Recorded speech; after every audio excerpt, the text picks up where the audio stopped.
How to delete draft on Instagram.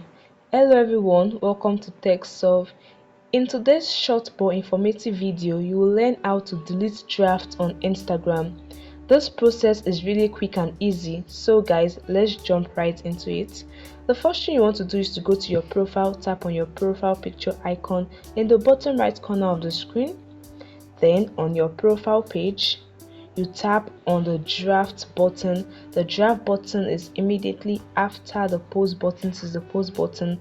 The second button is the draft button.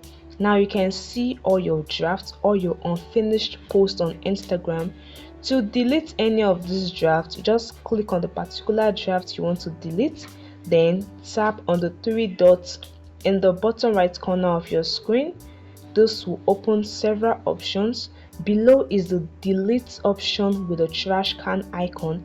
Tap on it and you have to confirm your action again by tapping on delete again, and this draft will be deleted on Instagram. So that's it guys, very easy. By following these steps, you can delete drafts that you no longer need on Instagram.